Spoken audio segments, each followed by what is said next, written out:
right, what's going on, you guys? Nick here with Nick Strength and Power. I've got a couple of interesting stories for you guys today. The first story that I've got for you guys today, a couple different updates from Nick Walker. So the first update, he posted this today, and apparently this was him at a couple weeks out from the Olympia, and I think this was prior to the injury. So obviously, the conversation after the Olympia, there's been a lot of different things. Hadi versus Derek, the top three in general, and obviously the what-ifs of had Nick been able to compete, where would he have placed? And also the what-ifs of had Nick been able to compete, would he have won? That's a big topic of conversation that I've seen lately. Now, obviously, the answer to that question is impossible to know. Do I think that it was possible that he could have won had he competed? Yes. Do I think that that top three would have been different? Yes. But the reality is we'll just never know, and all we can really do is hope for a full, successful comeback from Nick. So in addition to these updates, this was a recent update. I guess this was after the injury, after the Olympia, this most muscular shot in the front double bicep shot. Now, obviously, we can't see the lower body here, which is what's injured, but I think the real question is not so much how would Nick have done had he competed at the Olympia. The real question is, what is Nick going to do next? Because it is important to remember that not only was Nick unable to compete, but by proxy of not competing, he was also unable to qualify for next year's Mr. Olympia because he didn't place here. So unless he's offered a special invitation for next year's Olympia, which honestly, I personally think he should be, and frankly, I feel like he likely would be. I think those Arnold Classics that are back-to-back this year are probably looking pretty appealing to him right now. $150,000 for first at the Arnold UK and $300,000 for first at the Arnold Classic US. The combination of those two shows and the fact that they're back-to-back would be more prize money than winning the Mr. Olympia if he were to win both. And that would be a nice consolation prize for everything that he missed out on at the Olympia. But I guess the real question is, will he be fully recovered in time for that show? Because believe it or not, we're already 4 months away from those Arnold Classics.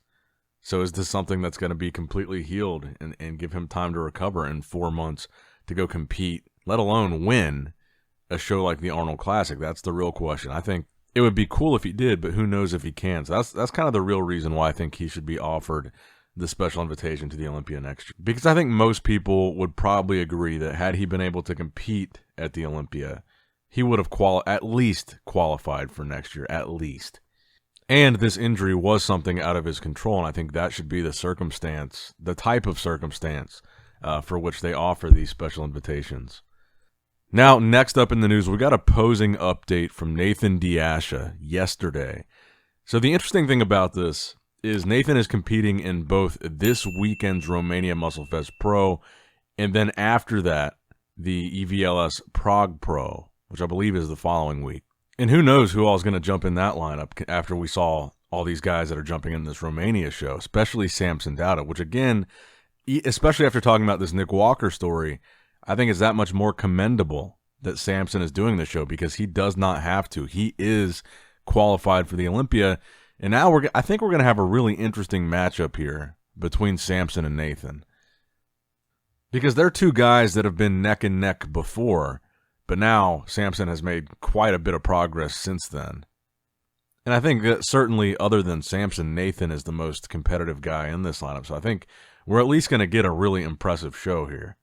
But in any case, Nathan looks really good here. And like I said, I think we really are in store for quite a competitive show coming up this weekend in Romania. But let me know your predictions in the comments below. Will Samson win this thing easily, or will he be challenged? Now, I also wanted to point out about the EVLS Prague Pro that Nathan is doing, that Urs Kausinski was just announced officially on the Prague Pro Instagram page that he's going to be doing Classic Physique. So again, shout out to Urs. He's also doing the Texas Pro this weekend. So these guys that are constantly competing, not something that you see every day, but I think it's definitely something commendable for guys that are already qualified for the Olympia. They just got a nice big paycheck. They still just have the urge to compete, and I think that's really respectable. So shout out to Urs. Now, next up in the news, I wanted to talk about this video from Derek Lunsford a little bit. So he goes really in depth here, and he really explains a lot of different situations. So the first thing that he explains was his Instagram account. So we talked about this the other day, His Instagram account was taken down. Apparently, it was actually taken down twice. The reason that they gave him was a community guidelines violation. He doesn't really know exactly why. But obviously, he said this happened twice in 24 hours, by the way, and that was within the 24-hour period of him winning the Olympia. So kind of interesting timing. It could have just been that he was getting tagged in a lot of stuff. It could have just been that there was so much influx of engagement on his page that it like triggered some kind of algorithm with Instagram that was like a red flag. The other theory is maybe that he got mass reported by Hadi Chupin's fans, and because Hadi has such a vast magnitude of fans, that would be something that could have got it taken down. But he did clarify in his video that not only is it back up, but that he was not the one that he didn't take it down personally. He didn't take it down because of the hate comments, etc. But then he did go on to address in this video that he is getting a lot of hate comments. And he said typically he doesn't really mind unless it affects his family. And he went on to say in this video that him and his family have been getting death threats as a result of this Olympia decision. And I just got to say, if that's true, it's totally ridiculous for anybody to send a death threat over the result of a bodybuilding competition. First of all, Derek's not a judge. He didn't give himself first place. So it's not like his fault if you don't agree with the decision. So to take it out on him, I think, is a little ridiculous. And then furthermore, I know we all love bodybuilding. It's fun to watch. It's a great sport. But at the end of the day, it's guys flexing on stage. It's not that serious to send a death threat over a result that you don't like. Look, I love bodybuilding. You guys love bodybuilding. We love talking about bodybuilding, talking about results, watching shows. And I don't know about you guys, but I would never send a death threat about any bodybuilding result ever. That's just ludicrous to me. We got to relax a little bit. We got to chill out a little bit and just enjoy the Olympia. But shout out to Derek. I'm sorry that he's going through that, and I'm glad to hear that he didn't personally deactivate his Instagram because of the hate that he was getting. Now, next up in the news, I did also want to include that it looks like Andrew Jacked is going to be taking a little bit of a break from bodybuilding, or at least a break from competing. He says in his post that he's grateful for 5th place. No comment, no complaint, no excuse, no negativity. And he says from 2022 to 2023, actively into this sport with no good rest. And right now he's shutting it down completely, taking a good rest, and then he'll be back. So it looks like we probably won't be seeing him do either one of the Arnolds based on this status. And it was, 5th place was a good improvement for him. He moved up quite a bit. He was more in the conversation. I thought him and Brandon were really close. And I guess I didn't really talk about him as much in my wrap-up because I felt like he was a little bit more on the outside of that conversation, but he did look good. I don't think that he was at his all-time best. I think his conditioning was slightly off, but still in this lineup, clearly he looked good. He looked good enough to be in the top 5, which is a huge accomplishment for him. Now, next up in the news, we also did get an update of Hadi Chupin after the Olympia, a posing update, where he looks really impressive. And I kind of wonder if we're going to see Hadi on stage at one of the Arnold Classics for the first time ever this year. I know that it's extremely difficult to travel from Iran to the U.S., but I think it might be a little bit easier from Iran to the U.K.